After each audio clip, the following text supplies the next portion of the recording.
So, um, welcome to episode 9, which is a continuation of the raucous episode 8 that we've just had on the Math Science Upward Bound program at Buffalo State College. Um, we did quite a few pranks with the kids. We tried to make things fun, but very challenging. Uh, but this time we're going to talk more about some of the academics and the impacts that we this program made. Uh, the good news is I should have said this at the very beginning of the first episode. The Math Science Upward Bound program is still active and part of the TRIO program, and it's still being funded. It has changed. Michelle, help me out here. Make sure I'm right. When we did it, it was uh, okay to have strictly a summer program with students from all over the place. But over the years, it Right. morphed to being more of a local year-round program, and that's the Right. point at which the program at Buffalo State uh, uh, didn't get funded at one point. But hmm uh, we were able to adapt to the changes that came along. For example, adding the language that we talked about in the last episode, and so forth. So anyway, episode 9, I'm back here with the same people, and not only did we make have impact on the students, but they had a great impact on us too. And I'm going to start by asking Michelle to sort of talk about her role as the program mom slash big sister, and how the students reacted to. I'll give her a prompt: her skin color. Well, the funny story on the skin color, I always remember my daughters always came with us. My oldest daughter was born in 91 and she was a baby in 92 and I would bring her on the field trips. And then I had another daughter born in 96 and I would also bring both of them. And I had basically 50 babysitters with me. I could just hand them off and they would have a good time. Um, and my role before they ever got there was talking to their moms, talking to them, convincing them to travel all that way alone and that they're going to be all right and that I'll take care of them. I'm the one that went to the hospital with them when they needed stitches and sprained ankles and, when the staff wasn't there. And I think I always kind of said it's kind of like a broody hen. I think that's the phrase where you just kind of put your wings out and they would all, every time I sat down, I'd have one on one side and one on the other. I was just kind of like the safe spot. And the safe spot, if these guys, whenever the Creek guys were going off, they knew that they could always come to me. And they'd come to me and talk to me about some very serious things. One of the things that you did, Tom, in making them students actual earning college credit on the campus, we did that, I think, the second year, third year. Um, the college donated that credit to us for free, but it opened up the health center and the counseling center. And I sent a couple of students to the counseling center that they could speak to a professional about things that was going on with them. And it was very impactful. And a funny story about being white. My oldest daughter, for some reason, she thought all year round, whenever she saw anybody that was black, they were Mom, is that one of your kids? Mom, is that one of your kids? She just thought everybody that was of any sort of color was one of my kids. I always thought that was very funny.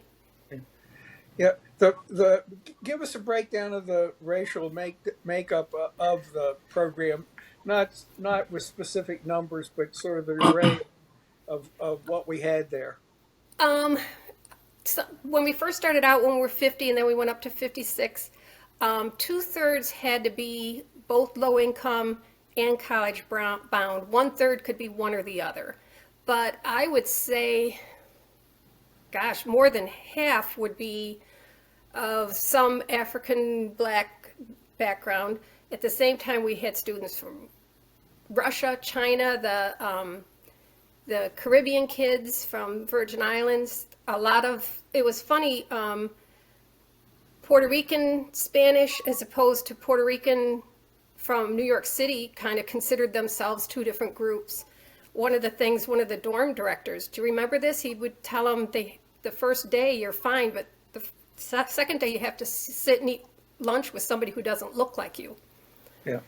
And, to make them, talk to each other because they were afraid of each other too. They didn't know each other. They didn't know what to expect, Yeah. And actually, that's a good segue into what you were just talking about a few minutes ago, Bob, with your experience in the dorm. Yeah, so when I started with the program, I was a counselor living in the dorms with the kids for the summer. And I was just a white kid from Amherst, a suburb around here. And it was really kind of life-changing. It really opened my eyes to being in a dorms with 300 other kids that don't look like me, didn't look like me, and came from around the world. And I was not very traveled at all or cultured for that matter. And my first reaction was to have my guard up and wasn't real sure. And I, felt like one of the kids. I'm in a new place here, living in a place with other kids that are not like me, and just got to know the kids. And once I did get to know the kids, it really opened my eyes to, being okay with the fact that we don't look alike and that we still have the same color blood and we still have similar experiences, and we can share experiences and listen to each other. And I think that that attitude of compromise and patience and being open-minded was something that I really needed to learn, especially that first summer for me, that really kind of broke a lot of stereotypes that I had held to that point. The stereotype, I remember the kids used to always be surprised at this. I remember one incident in particular. My oldest daughter was with us at Darien Lake on one of the field trips, and she was like 12 and in that very sassy mode. And like I said, the students were always like kind of, at any point you could have like 10 or 15 of them around you at all times. So we're all walking back to get something to eat, and my daughter was in front of us, and she said something sassy and wagged her ponytail right in front of me, and I reached out and I grabbed her by that ponytail and I pulled her back. I don't remember what I said to her, but all those kids around me disappeared. They just scattered like, they're out. And they were all later like, we didn't know white people hit their kids. They were like, yes, I spanked. I would always get there because my kids were around, and if they needed a little tush push, I'd give it to them.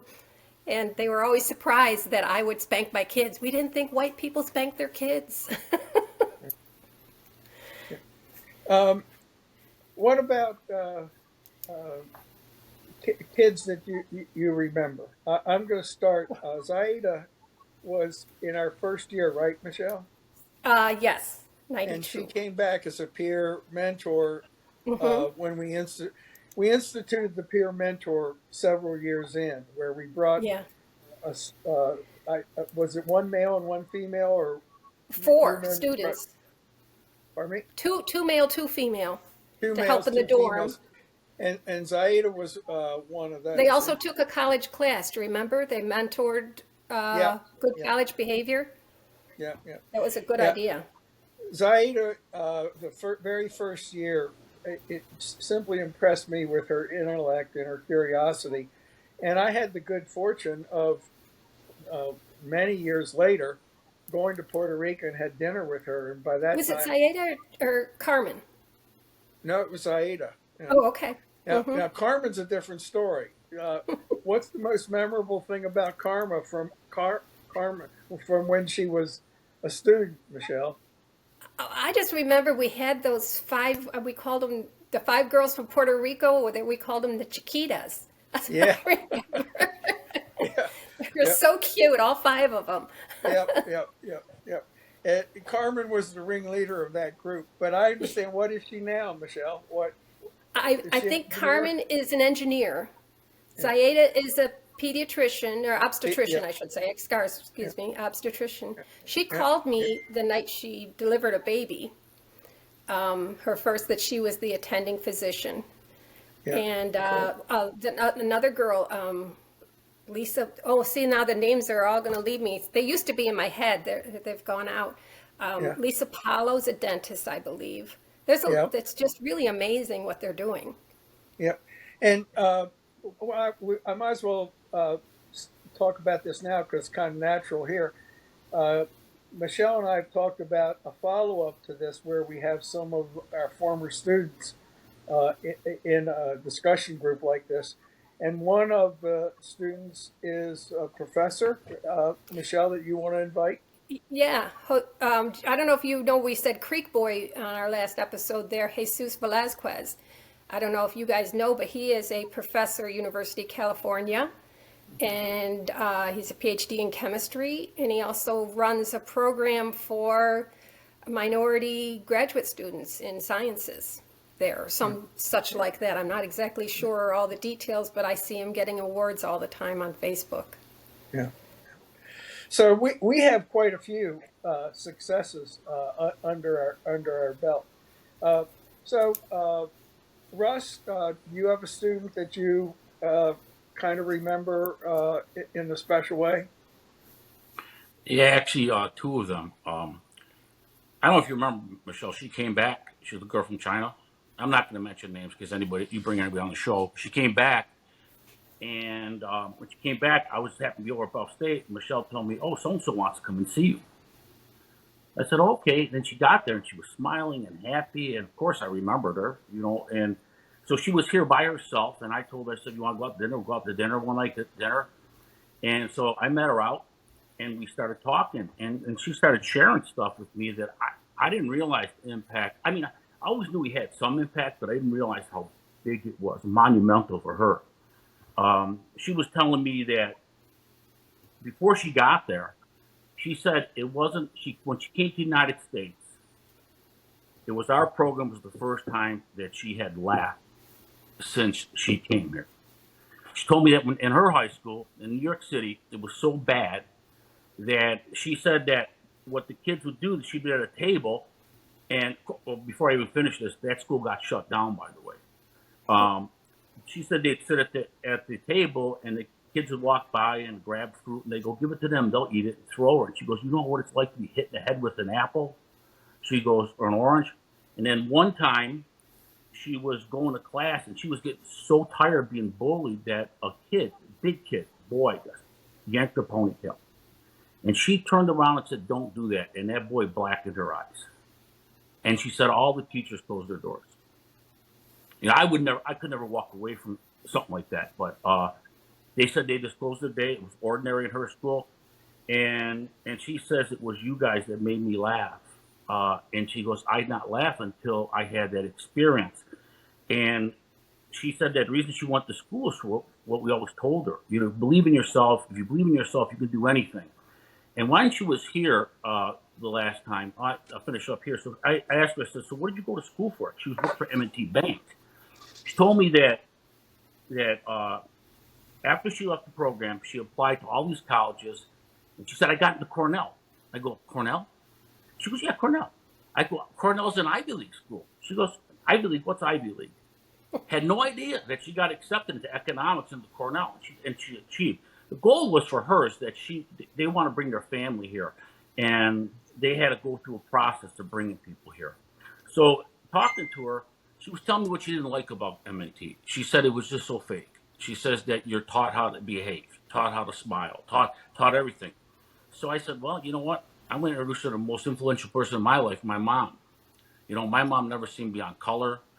From the time I was young, my mom treated everybody the same, and she believed in school. And I was first generation college bound in my home. So I brought her over, had dinner with her, and I had told my mom ahead of time that she didn't like her job. So my mom had asked her, "So what's going on with your job?" She goes, "I don't like it." And my mom goes, "Well, what did you want to do?" She said, I wanted to be an attorney, a migrant attorney, or an immigration attorney." And she told my mom that, and my mom said, "What's stopping you?" And I'll just never forget what's stopping her. The light bulb went off. She went home, applied to 30 graduate schools, and now she's a corporate attorney at this time. I mean, a big success story. Yeah. Then I had another girl, and Bob, you'll remember this. We went to Oswegatchie camp. You know, the kids were great. They would do whatever you'd ask them to do. We had them to the point where they could do anything. So they were going to go on mountain bikes. And so she jumped on. He knows I remember that. So I know who it is, yeah. you see the kids go by on the mountain bikes, and then the girl's coming back. And I remember her name. Her name's May.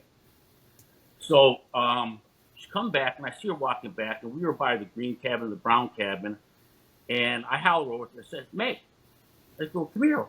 What's going on? How come you're not with the group?" And she said that she fell down, and they kept going. And then I asked her about the biking. She never biked in her life. She never was on a mountain bike, never on a bicycle. And then I asked her, "Are you okay?" And if you remember, she grabbed onto me, and she was crying. And I remember Bob and I'm like, "I don't know." So I walked over to the main camp with her, and we're sitting on the porch, and I was talking to her, and she started crying, and she told me that I reminded her of her mother. Her mother was killed in New York City by a taxi cab. And I do remember that, and I didn't realize how it was really impactful, our program, to her. Just being able to go there and experience it. And I remember, like, at the end of the camp, you couldn't pry those kids apart. Mm-hmm. They didn't want to leave, man. They just wanted to stay because they were immersed, and they were doing things they'd never done in their lifetime, challenging themselves. Because Bob and I have always emphasized that. Believe in yourself. You're here. You're already special. You already took that first step. If you can come here, you can do anything. And I think a lot of the young people that we told that to, they believed it just like we believed it. I used to tell them that this is an example of being away at college with a safety net. I mean, we're here to help you, but whatever's going on at home, if you work academically, this is what it's like when you get out of that situation. You can go on out of it through education. Nothing is, Michelle. They come to escape sometimes. Yes. Yes. And they escape their environment. So I have a feeling a lot of those young people that we had, they were very gifted. And this is where I think we fail in general in high school, is we don't really take those gifted kids because when you just lump them together, they're always taught something in the middle. They're never really academically challenged to their best ability. And these kids, we had like really good kids, really smart kids, and they challenge each other and they push each other. Mm-hmm. Because they were a group, they were one. And I think that's what it was. It was probably the first time for a lot of them they've ever experienced being around a whole bunch of people that enjoyed learning like they did. Remember they on the did grades, like you would look in their grades sometimes. I think you told me kids that have good grades, but you always would look for kids that had good grades and are going down, are just as important as the ones that. Yeah, I look at the kids, what they were doing beyond just academics, what they were doing in phys ed. Look at their hobbies, because you could tell a lot by what the kid's doing. Like to describe your hobby. If one kid like playing on the internet, it's not a hobby. Mm-hmm. And yeah, it was hard. It was really difficult picking them. Remember, I told you, I don't know what to do anymore. So I'd go through all the applications, and I said, "Listen, you got to pick these rest of the kids because I can't make up my mind because there's so many good kids." And I had to talk to the ones that we said no to. I know, and it was always Go ahead, Tom. It was interesting that at some point we did have to say no to kids because initially we really hustled to get the people, but over the years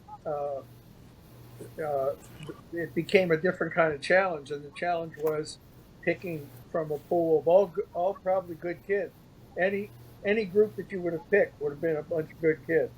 So, right. And Russ, one of the things you said to me when we talked a little while ago is that when you get a bunch of really highly motivated and bright kids together, magic things happen. And I think that was one of the reasons why the program was so successful. the four of us plus some other faculty members certainly made a major contribution. But the kids coming together really was what took it to a new height.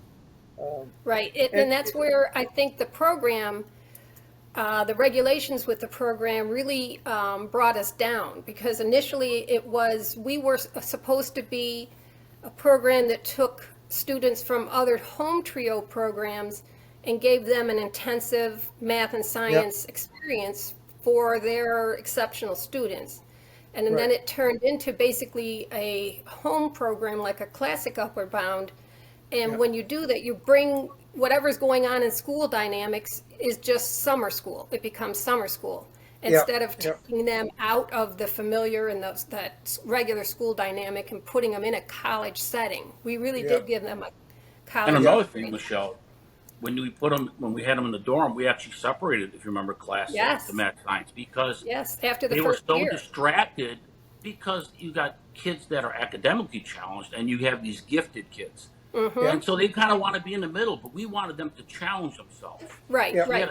And once we separated them, curfews, Yep. right? We Homework had time. consequences. Yeah. And Sean, if you remember, Sean one time asked me if we could scale back the amount of work we gave them, because they didn't want to stay up all night doing our work. Yeah, they Remember, had Bob? curfew. Yeah, they do. Yeah. They had curfew. Yeah, I It think was we tough. moved. I think we moved to a separate dorm in the second year, if I remember Yeah. correctly. Another good idea. And it was a completely different dynamic with problems. And when we did them in the dorms, I specifically would put roommates with somebody that did not look like them or from their same area. I remember one year I had a student that I had talked to quite a bit. He was white, but he was from Puerto Rico and very born-again Christian person. So I knew that before he got there. And I put him in the dorm with a guy from Yemen, and that was a Muslim. I put him as roommates. And the first day back, he goes, "Miss, do you know you put me in the room with a Muslim?" And I said, yes, I did. And they learned about each other, and that was important, you know? Behavior and following the rules is important. If you remember, we did at lunch, Bob, when we'd take our kids to lunch and the classic would show up. Yeah. What would they We do would to our say, you kids? sit down politely and eat. And then the classic would come in screaming and Well- carrying on. You guys may not remember it, but that first year I lived in the dorms, we had lots of meetings, many nightly meetings. Yeah. When we were all in the dorms together, and you're right, that first year was nuts, having all the kids together. One of the things I remember doing was this is kind of on a side note, but the kids were into playing hearts. I don't know if you remember this. Yeah. It's like euchre, but they would play hearts. And we had a hearts tournament, and your entry fee was 2 Snapples. Snapples were like gold, like in jail, I right? remember it They now. would buy and they would barter for Snapples. So your entry fee was 2 Snapples in the dorm to enter this hearts tournament. And well, it went on till nearly 3 in the morning, and we had coolers filled with whoever won all the Snapples. Like it was just, we were moving coolers at 3 in the morning because this one pair won the hearts tournament. Yeah, we had really strict regulations. Girls are not on the boys. There's rules to send you home. 24 hours to where bus, plane, or train to where mama pays rent is what Sean would say. And I would put you on a bus, and I would become the ice princess. And this is not fun anymore. You've disobeyed the rules. You're going home. Yeah. And we Well, only had to send one year. We sent a student home the first day. Do you remember the local kid from City Honors? We sent him home the first day. He went off campus without staff.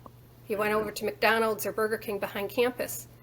Never a again, consequence that summer after Michelle, that. you played that role of having that sternness, but the kids had boundaries. And Yeah. yes, there were exceptions, but for the most part, the kids knew the parameters. They knew what the consequences were if they broke them. And There's no favoritism. yeah, and how many of the kids thrived in that atmosphere of, Yeah. of rules and regulations? And, Yeah, and yeah. we can have a lot of fun. We do have a lot of fun, but within these boundaries. And Yeah. you created a Some safe kids space for 'em. seem to think if I'm a class favorite, I can get away with the rules. The rules aren't necessary. No, these are the rules. Yeah. These are the ones that'll send you home. No questions asked. And if you're late, your consequence might have to be wearing a alarm clock around your neck. Yeah. But they learned, that everybody's got the same rules. And if everybody's got the same rules, you know how to play the game. Yeah. And then, Yeah, I thought one time there's Sean rules. was. Not true. I at one time thought Sean was too strict, but yet at the very end of the program, I remember that kid that he was real strict with. How that kid really started crying and latched on to Sean and said that you're like a father figure. And he told me one time, he goes, most of these kids don't even have fathers at home. Right. And he goes, and they'll push their mother's side, and they can do whatever they want to do. And I'll never forget that. Kid kept losing his key, being irresponsible. Yeah. So even if they were, What you talk about, we talk about the seriousness of the things that we did too. One of the notes that I had made too is the things that you did with the kids at Oswegatchie and the flag ceremony in the morning. Oh, Remember that? I have something. Okay, go ahead. My own children still talk about that to this day, and I think You should that say was, it. yeah, Say go the- ahead. Go ahead. Well, you tell the flag ceremony, and then I have something to add to that. normally what Oswegatchie would do is they would just assemble the kids just so they could take a roll call. But I wanted to take it one step farther. I wanted the kids to be broken up. Like they traditionally would do is you'd have 4 kids there, and usually one person would step forward and say one thing. But we'd have all these kids together and say something inspirational Around the And- flagpole. around the flagpole. So they would go through the flag ceremony, fold the flag, it'd be dead silent, and then they would step up and say something inspirational. And I picked kids, all different cultures, all backgrounds. And again, you would ask them to do it, and they were more than willing to do it. Where if a typical kid that I might dealt with in the city might not want to do that, and fight you on it, but they did, and it was special. Do you And do you I can remember? tell you years later, my own children, years and years later, they talk about how powerful those moments were. That silence of them folding a flag, they remember those things. And that silence was powerful. Yeah, I remember Bill. He goes, "Wow." He goes, "I didn't realize how many different languages these kids spoke." Yeah. And he goes, and then Todd, the guy that ran the place, would say, "You know what?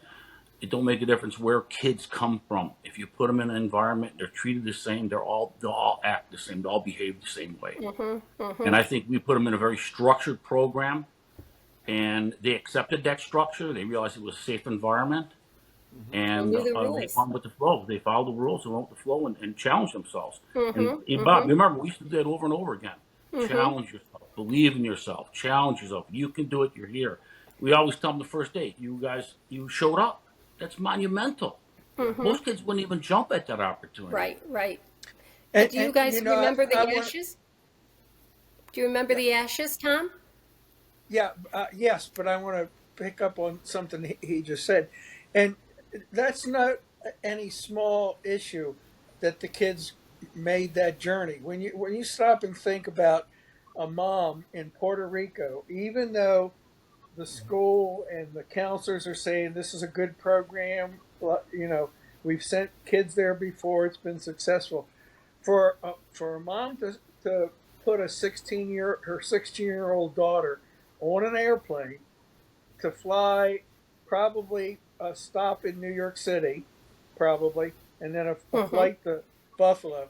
That's a big leap of faith for the whole family. That was a commitment for the whole family. Now, yeah, the ashes. Yeah, You started it. Do you remember? Yeah. I don't remember if it was the first year or not, but early in the 96 was the All right. first year we collected them. yeah. So And it we had always had a camp, some kind of camp experience, and we had at that time the college had a shop with a machinist and a carpenter in there, and so I had him build us a box, and we selected the best campers. Correct me if I'm getting this wrong, Michelle. It was the most improved, got the most out of it. Okay. Yeah, got the most out of it. And they would go and collect ashes from the last campfire, which then would be kept over the year, and then the next year those ashes would be used to start the campfire for the next camping summer camping program. Don't tell me you still have the ashes, Michelle. Oh my gosh. Do you Do you remember? remember? Yeah, This do you is the remember, hopes and dreams. Everybody, Yes. this is your hopes and dreams. Their hopes and dreams were in here. For themselves, we would tell them, and it's the past students' hopes and dreams, and these are your hopes and dreams that we're going to go to the next students. How could I throw that away? Andy I Baker. remember Jesus, man. You What's remember it when Jesus say? got? What's It say says, on it? made by Andy Baker, May 1997. Yeah, cool.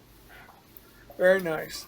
Yeah. I can't throw that away. I had Michelle. Thank you for that memory because I'd forgotten about that. But yeah, that was that was important to me. That was very The important. students that were selected, it was really important for. And it wasn't like the best student always. It was the ones that changed the most or learned the most or discovered the most about themselves.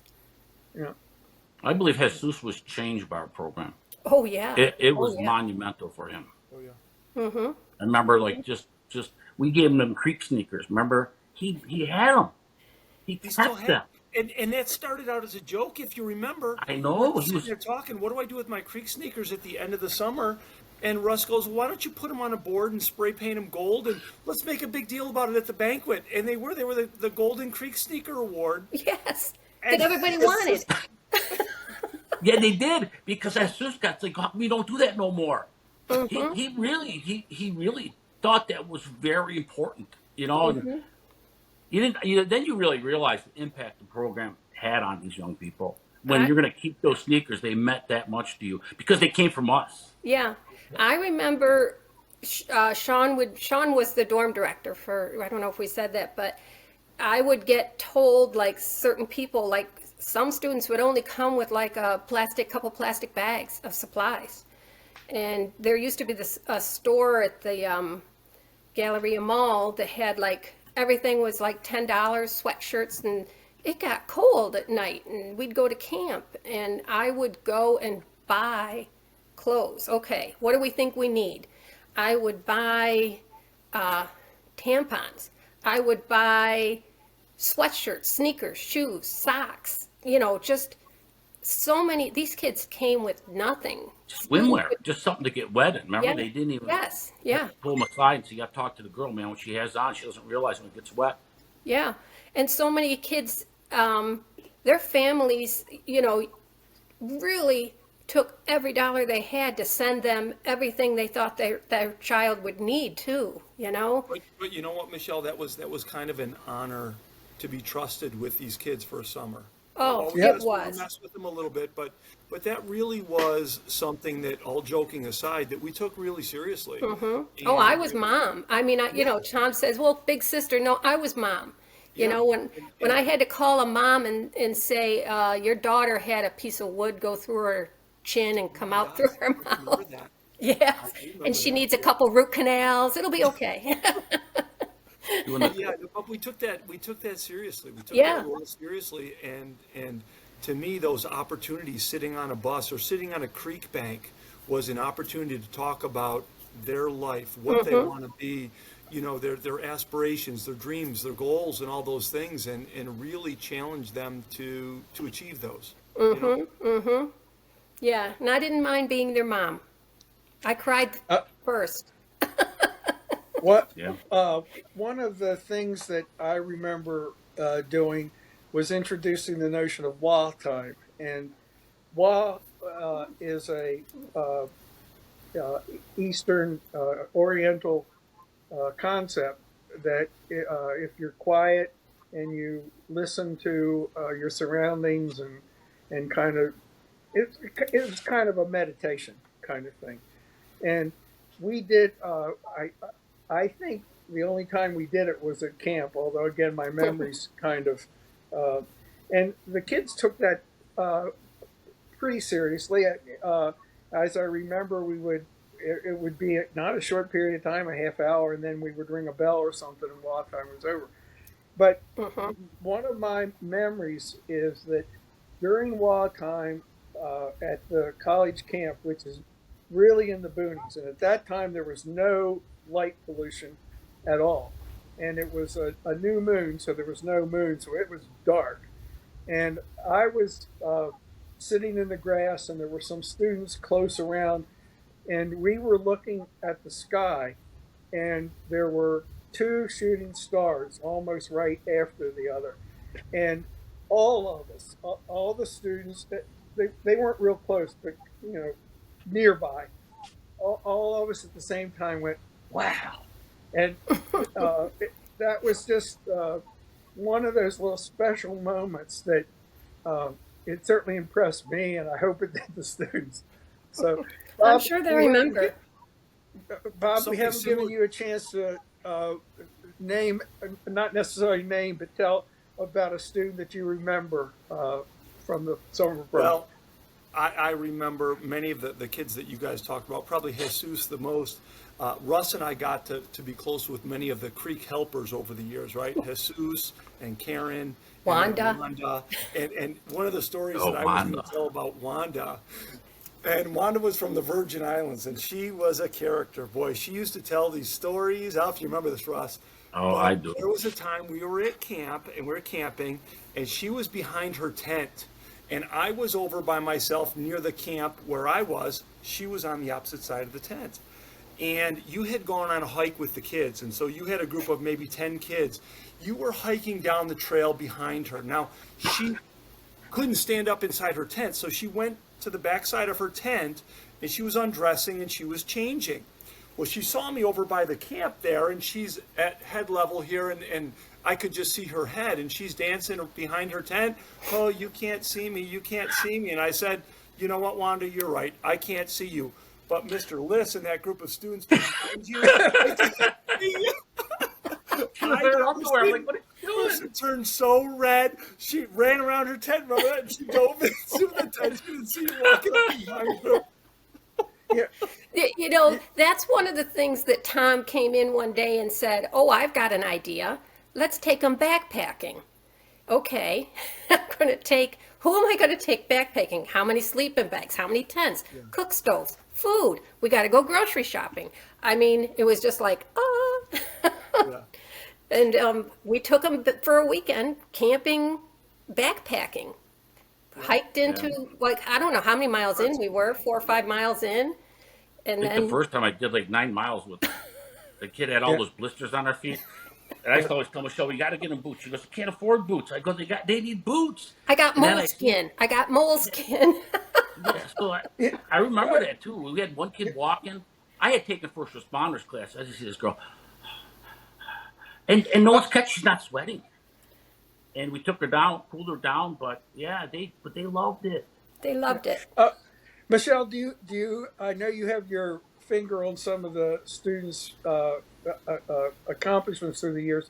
Is Wanda one that you have any notion of what she's up to?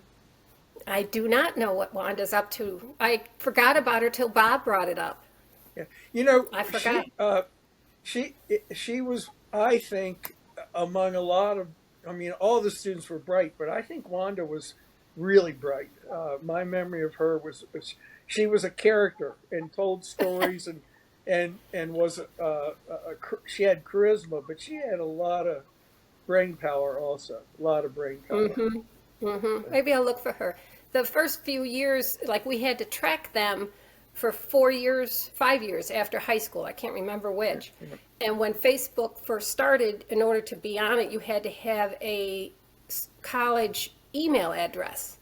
And that's one of the ways that I was able to make sure that I could check their email and check that they, email them through their college email address. So I still have all my Facebook friends are. I remember Wanda. Bob remember this. We were taking them to Cattaraugus Creek, and I avoided Valentine's Flat because I always heard that Valentine's Flat has nudists. Right? But it was early in the morning, and we couldn't get down where we normally get in. So we get in the creek. We're taking the kids down to the waterfalls, and she goes, Mr. List. She goes, naked man? What the heck? I look up, right? And there's another, and there were two. She goes, they both got up. They seen us coming. And she goes, another naked man? I go, yes, Ronald, those are two naked men. And they walked into the bush. Wait, I just never forget that. And then we ran into it a second time. Do you remember, Bob, the second time we ran into it? the second time we ran into him, it wasn't Wanda. It was though. a different day, though. It was one of the little girls. Remember how red she turned? Oh, I can't yeah. remember her name, but we remember at the banquet we gave her a Ken doll, a naked Ken doll with just white creek sneakers on, because this gentleman was walking down the creek bank with nothing but white sneakers on. And Bob's like telling me, I'm there. He's going, Russ. I'm like ignoring because he always called me. I go, he goes, Russ. I go, what? He goes, I look and I go, oh my God. So now, Here, he hold walks on. I'm by getting us, battery right? down. And Hold the on. kids don't see him, right? Want me to wait for Michelle to come back? Anyway, the kids, as he's walking by, the kids don't see him. He like, that's how oblivious they were. He walked right by us all. But Sean was up with some kids at the waterfalls. And I see Sean come back with his big smile and said, you see the guy? He goes, yeah, he climbed the waterfalls. And he went up top. And then when he came back, this guy, there was something wrong with him. When she seen him, she held her head. She goes, I don't want to see. And I said, okay. And then we found the ranger. Remember I told the ranger? I said, there's some guy laying on a rock up there. Next fishing. Didn't Sean sit and talk with him a what minute? Yeah, Sean said he talked to him. That's right. He did. He said I talked to the guy. I don't talk to anybody, that's for sure. Just casually walks up. Hey, how you doing? Yeah, okay. Oh my God. Every day they came back from Creek, it was always, I would hear something. The kids would all come in from Creek. Yeah, one of the reasons, a big reason we stopped going there, that was one of them, right? Because that's something we hadn't experienced. That happened later on. And another time, and on seriousness, Bob and I were walking by, and the kids just walked by. One of us would always lead, one of us always trail. Make sure we always had them all the time. Every kid was with us. And remember the big rock that came down, Bob? Yeah. And he points out, I'm like, are you serious? Yeah, and so we stopped. I said, that's enough, although I never heard of anything happening there. And then later, like shortly after that, a couple years later, there was a girl that was killed because someone threw something off the top of those cliff faces. And you know what? The more popular it got, the more accidents there were. So we just stopped going, and that's when we started doing other things. Yeah. All right. Well, it's hard to believe, but we're pushing 40 minutes for episode 9. We can do this again. Well, we can do this again for sure, and Okay. Maybe if I figure out the technology, we could add a student to the discussion, and then maybe another session with several students. So this has met and exceeded my expectations for fun. I hope the technology works out. Otherwise, Yeah. we might have to do this again. But it'll take a little while for me to get this published because, as I said, there's another episode I want to put before these two. And I'll give you a heads up when it's published. So anybody have any last minute thoughts before I close this out? I have one. I don't know Okay. if you remember this. We were going camping to Allegheny National Forest. And so Bob and I always wanted to have a raging fire. That's what his experience was. We both have very similar backgrounds. Same dynamics growing up. He was in a different area. And we go down to the creek. And one year we were finding like beer bottles. And we were concerned about them. And then we get down there one day and there's all this cut firewood. It was a park. Remember, that was actually a public park. So we had the kids take it all up on the bus and took it all the way to the dorm. Do you remember that? Yeah, I We do. had it for our hiking trips. And then on the way down there, we were driving and we stopped the bus driver. We asked him to get some wood. We had to pick wood. to The start bus fire. got stuck. Remember? Pull it over. You're shoving And a tree in the back of the bus. If you told the kids, look, I want you got to get some firewood, grab that tree. They would just go out there and they grab it. Grab but the tree. They knew they were going to have fun. Mm-hmm. And that's one thing. They had fun. We had fun.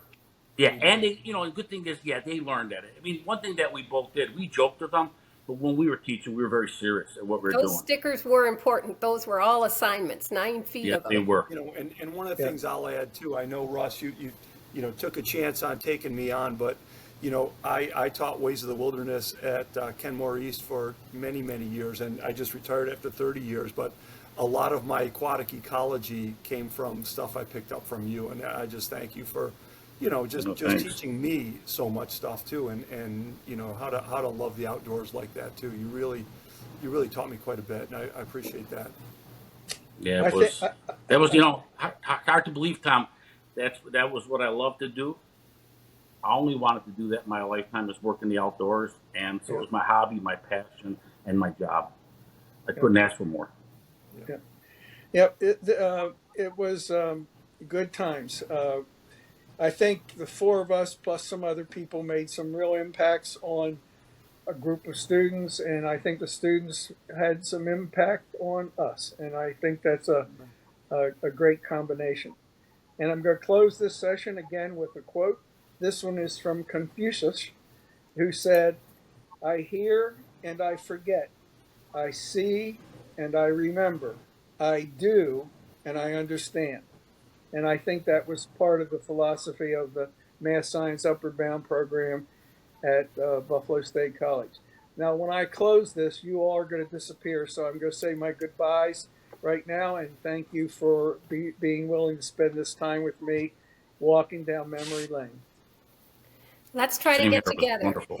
Let's do that. Okay. Thank you, guys. Yeah. All righty. Bye.